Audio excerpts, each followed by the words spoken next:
CBSN political contributor and Politico White House correspondent Tara Palmeri joins me now from Arlington, Virginia. Tara, is the White House sending a message to North Korea that is essentially, look what happened in Syria, look what we did in Afghanistan, you don't want to be next? Yes, they're trying to intimidate North Korea. I think the fact that you see that Trump has been relatively quiet about the missile tests, it's a sign that, he's not willing to commit to how far he will go. It's almost less is more, and the more unpredictable he seems, it's sort of a game of who's more unpredictable, Trump or Kim Jong-un. So previously less is more, keep them guessing, and previously keep them guessing. Previously, it was the era of strategic patience. That was the term that the Obama administration used. Trump favors strategic impatience, strategic unpredictability. Is there a phrase that we can put to it? I would say strategic unpredictability is a good word to use. They said that they'll use economic sanctions, diplomatic action, but that's what the past administrations have tried to do as well, Obama and Bush. But I think you're seeing a little bit more machismo this time around, and you're seeing a lot more force and maybe a little bit more unpredictability to keep them guessing.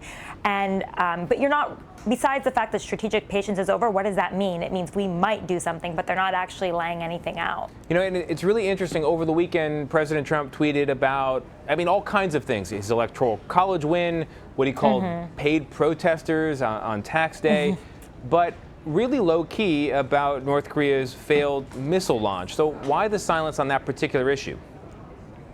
I think it's because they want to keep Trump's actual take on this close to vest.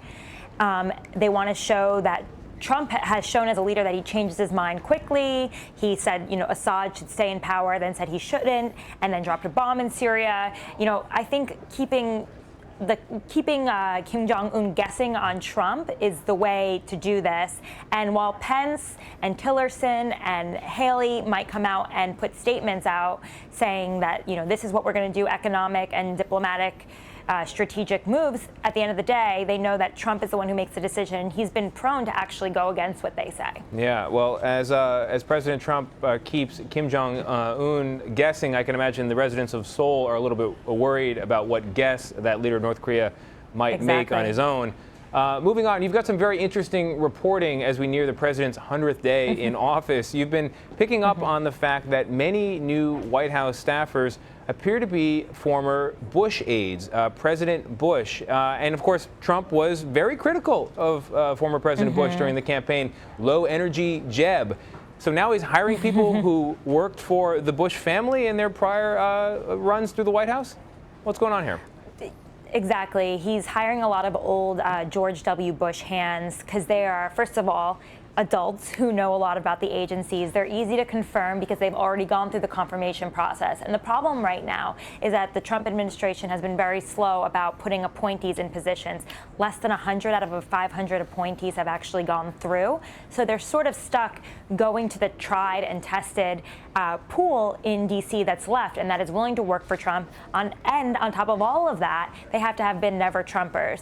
I've heard from my sources that there's a lot of hesitation about joining the administration because of the bashing that he did during the campaign. His rallying cry was, "We don't need another Bush."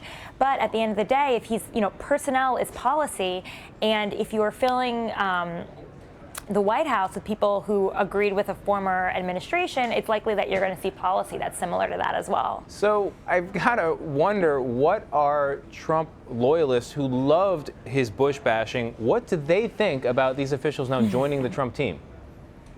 They see, the hypocrisy of it. They think that these people are swamp creatures, a part of the Republican establishment who have been waiting in the wings for the past 8 years for another chance at an administration job.